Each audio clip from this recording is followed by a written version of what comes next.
Hello YouTube, Larry here again with Curio Mechanics, and today's video we're going to be taking a look at an IBM PC clone that I picked up. It's a 286. Now when we say clone, that just means it's an IBM compatible. The standards they set were followed by other manufacturers, and so although they were all pretty unique, they are still generically called clones. This one's actually in pretty good shape, and I've gone through at this point and just stripped out all the extra cards and of course installed a IDE to, in this case, SD card adapter, and just to make quality of life and reliability a little bit better. It is featuring 1 megabyte of memory, so it has 640K conventional and then about 384 left up at the top. It's 16-bit ISA, and other than the tantalum that exploded the first time I fired it up after I tested the power supply, it's been relatively well behaved. But in this video we're just going to kind of go through and play with a little bit. 286s, they did make some steps forward that make working on them significantly more pleasant. First is the extended 16-bit ISA bus instead of just the 8-bit. Cards are much more readily available and tend to be a little bit better as far as capabilities. They're a faster CPU. The 286 is usually about double the speed of a 8088 or 8086, which was in the original IBM PCs. Then the other big change is the BIOS. It actually has one.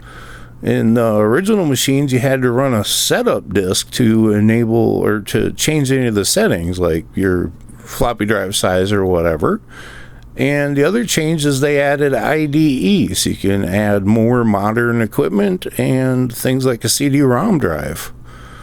But not everything's perfect. 286s, because they're 10 megahertz ish, they're pretty slow and do not really work well with most sound cards, just because the CPU still has to do some work. They do have VGA in most cases, but it's not going to support a very high resolution just because of the clock speed. And being faster than a standard IBM platform, it may actually run some games too fast. But the turbo button will step that speed down, and this one does have one, so that may or may not help. And of course, for a lot of the quote-unquote newer DOS games, it's just way too slow. Something like Duke Nukem or Doom, forget about it. But there is still a pretty good myriad of software that runs well on it, and gaming included, and we'll take a look at one here in a little while once I get it all fixed up. But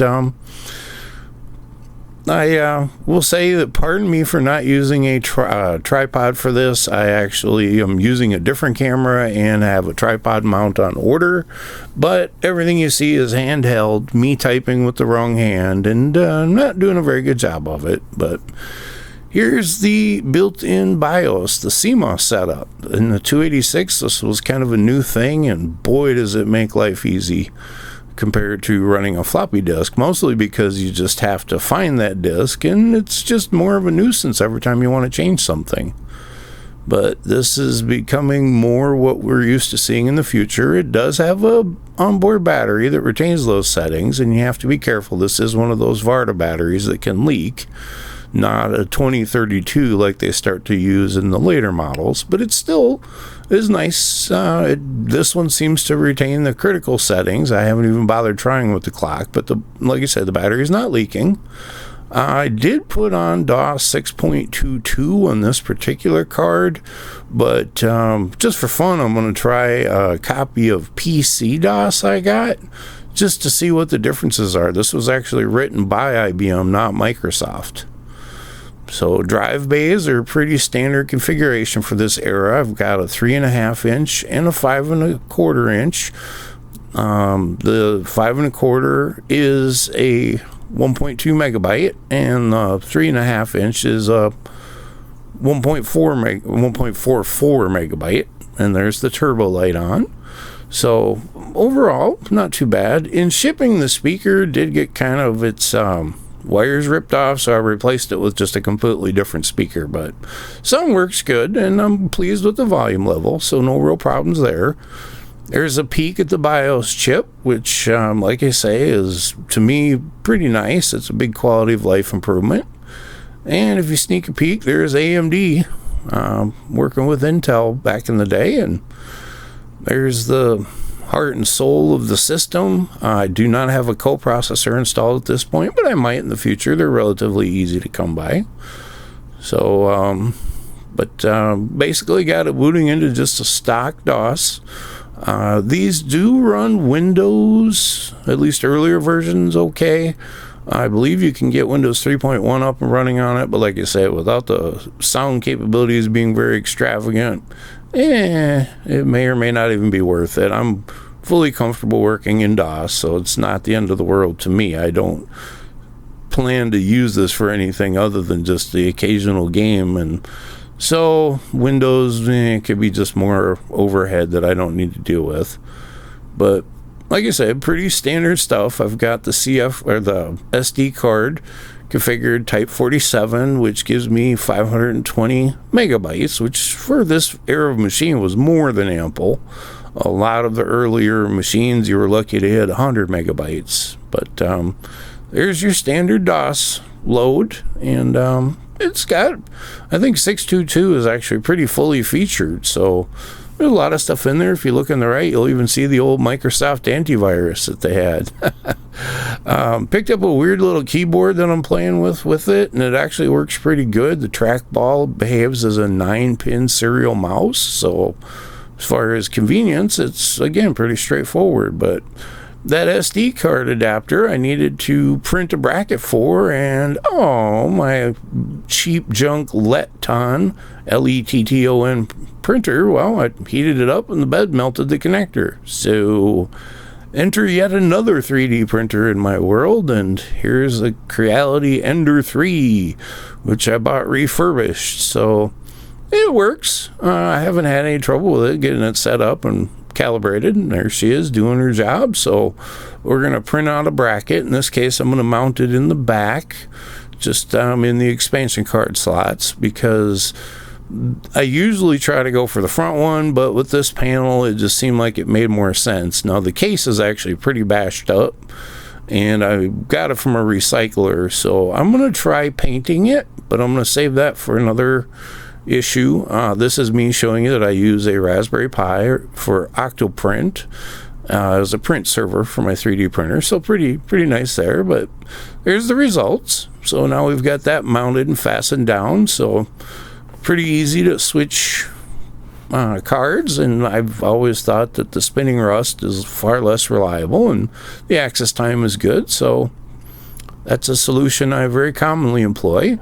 So now we got ourselves a base system, and it's time to beat it up a little bit and see what it can do. Certainly not by any means blazing fast, being a 286, but it's surprisingly better than the 8086s or 8088s. Those, when you did a directory, it would take forever sometimes just to count up the free space on the hard drive. So using this one's been pretty pleasant, but there you can see it chewing on it for a minute. Oh, there it goes. It finally calculated the free space. Again, for me, the 286 mark, 386 is nice because of some of the enhanced features. For instance, the 286 really doesn't do multitasking all that great. It can timeshare, but as far as actually running several things at once, no, it's not really up to the task, and that's part of why Windows wasn't amazing for it.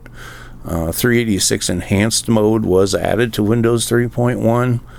So, but let's enjoy it. Let's play a game here. I got good old Commander Keen, and I still enjoy this game. It's well suited to this particular architecture.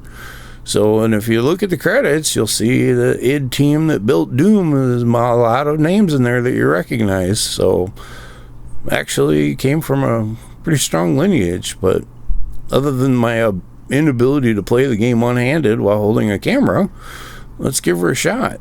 And like I say, you see that it's surprisingly snappy for how slow it really is. And I think that's a testament to the manufacturer and to the designers of the entire system. But when they built the 286 platform, they really worked on getting as much done with what they had. It isn't a bloated or wasteful architecture by any stretch.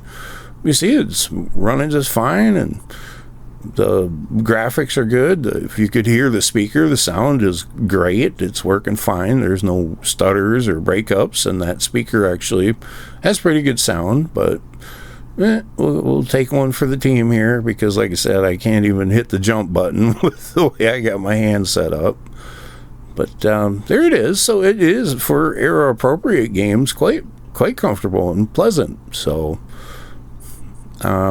and I'll be brutally honest, I don't even remember the brand name on this particular unit. Probably will remember it when I start to clean the case more. But here's Duke Nukem 2, which I thought would be another fun one to try. But 286s still aren't great for software. So it says, no way, go away. Sorry, forget it. And that's it. So I appreciate you taking this little journey with me. Like I said, I have done some changes. I got a different camera set up, and this is a new editing package, but I'm doing the best I can. There has been a long break, and there probably will be more intermittent times on the video releases, and I'll be completely honest, I'm fighting cancer. And I'm not saying that to make you feel bad. I'm just telling you that it might not be to my desirable schedule. But we are winning the battle. It's a long road, and I've got surgeries coming up that'll hopefully improve. But in the meantime, I really thank you for watching.